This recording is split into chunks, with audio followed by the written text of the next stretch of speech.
let's make the easiest brownies ever.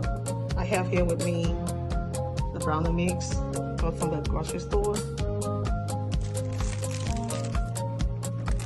Add the brownie mix in a bowl.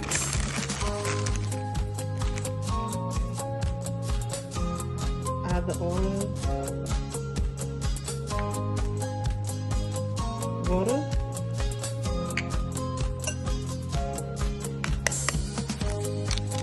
the eggs,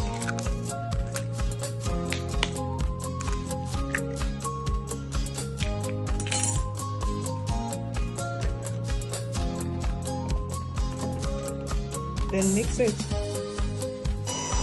till it's smooth.